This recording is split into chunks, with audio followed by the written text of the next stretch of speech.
Where's Rachel? There's no stopping it now. She's getting more powerful. Yeah, but she's still a kid. Alone and scared and on the run.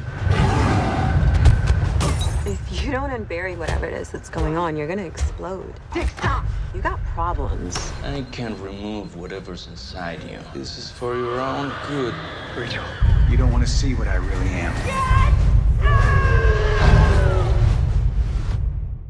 Hey everybody, it's Charlie. We got brand new Titans to break down, Batman flashbacks, and a Doom Patrol trailer for the next episode of Titans. So I'll talk about the Batman flashback stuff first, then I'll talk about Doom Patrol. There's a new round of the giveaway for the DC streaming service. All you have to do to enter is be a subscriber and leave a DC-related comment on the video. I'll name a new winner at the end of this. So obviously the big thing about that Batman flashback is that you get to see Wayne Manor. He walks through, he gets to see his room. It's crazy. Remember, this is happening right after the events of that last flashback. They literally go right from the scene of the crime to the police station with him talking to this caseworker here when Bruce Wayne says, I want to adopt him. Obviously, he's a billionaire, so he fast-tracks that adoption. They go straight to Wayne Manor. As you can see, they're using a very different-looking building. This is the Toronto area where they filmed this show, so that's why all the buildings look different, because the Queen Mansion on the Arrow series is just the same exterior from Lex Luthor's mansion during the Smallville series. It's just a really recognizable piece of architecture, so of course they're going to pick a really cool building to double as a really famous family's mansion. You get a little bit of Alfred, then obviously he runs away, showing his acrobatic skills as he tries to escape with Batman watching from a distance, like just sort of keeping his eye on him. Because there's no Batman voiceover during a lot of these scenes, you don't know exactly what's going on in his head, but you can see the wheels turning, like, oh, he's like me. He's seeking vengeance. He's going around looking for the people that killed his parents. Like, that's why he explains he stole the Porsche. Like, he goes on this little joyride, has a little bit of fun.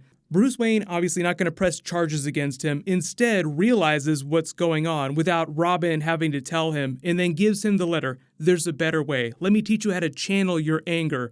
So the thing you may have noticed since episode 1 is that every time we do a Robin flashback to his origin story, we get a little bit more of Bruce Wayne. This time we're leaning into Batman. You see him from behind, like full on an actor in a frame, in a scene, playing the Bruce Wayne character. Then you see him in the doorway. You can actually even see the pictures of them in the background of the Wayne Manor here. So this is what Bruce Wayne, Martha, and Thomas Wayne looked like on the show. But he's obviously a little kid in these pictures, so you don't know what adult Batman looks like quite yet. But it just seems like they're slowly giving us more and more until hopefully by the end of the series we'll get to see him full on in a Batman suit. But I haven't seen the final episode, so I can't say whether or not they actually do that. We'll just have to wait and find out. We did find out that there's actually only 11 episodes in season 1. I don't know why it's an odd number. I think there was supposed to be 12 originally. For whatever reason, they decided to cut it. Maybe they want to premiere Young Justice season 3 a little bit earlier, because the finale will now be around the middle of December. And I think within a week or two of that, Young Justice season 3 is supposed to premiere.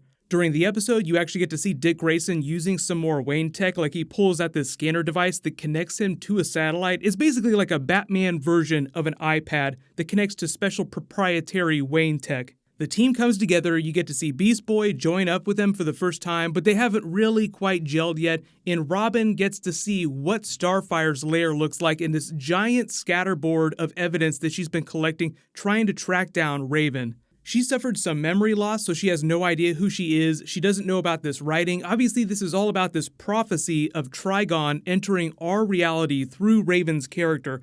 So that's what all the Bible verses, all these imagery of the ravens is all about. So Starfire, an ancient being, princess of her homeworld, probably heard about the prophecy. That's probably why she came to planet Earth. They've actually clarified why her costume looks like this at the beginning. They said that she's undercover, and that was why she was with Konstantin Kovar. She roasted him during that first episode. Everybody gets a more comic booky version of their costumes, but this is the first episode where you've really seen them all come together. They're not on the same page yet. They haven't had that moment where they all kind of show each other their quirks. This is my special power. Everybody check it out. You get to see a little bit more of Starfire's power when she roasts the nuclear man. They go back to their home base, and in the credits, this person is just credited as man in suit. Like, they're literally not telling you who he is. I think to prevent you from finding out about what's going on with this Trigon arc. But there are really only two big organizations that the Teen Titans go up against in those early comics. One is Hive, the other is the Church of Blood in Brother Blood via the Trigon storyline. So that's why I think this is all tied together. I'm not expecting them to get into Hive stuff during season 1, maybe tease that organization, because they did say they would do a version of Deathstroke at some point with Jericho and Grant Wilson. Then they can do Judas Contract and all the Deathstroke specific storylines. The trailer for next week's episode introduces the Doom Patrol, but it's also dealing with the aftermath of Raven's demon self breaking her out of that underground church, so she just goes on a tear. The Doom Patrol looks like they're trying to help her get rid of that demon. Obviously, it goes completely off the rails. Beast Boy is sort of the intro to their group, and they've already been shooting the Doom Patrol TV show. They've recast a couple of the actors, so the people that you see during this won't necessarily be the actors that you see playing those characters during the spin-off series. But just to be clear, it is a spin-off of Titans. Those shows will cross over. The Doom Patrol TV show will introduce the Cyborg character into this Titans universe.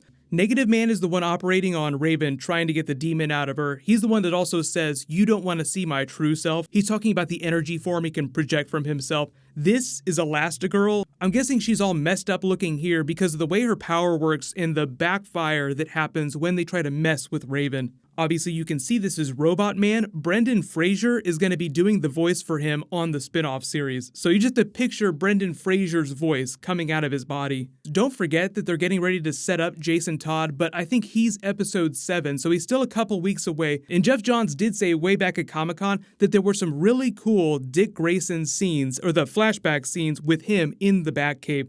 The other really cool thing that just happened is we found out that a bunch of the classic Speedster villains are coming back for the Flash 100th episode later this year, so I'll do a video for that this weekend. It's going to be crazy. Congratulations, Tim Adzik. You're the giveaway winner for my last big DC video. Please email me on the About page of my channel so I can get your contact details. Click here for my new Flash trailer video, and click here for my Teen Titans Season 6 trailer video. Thank you so much for watching. Everybody stay awesome. I'll see you guys tonight.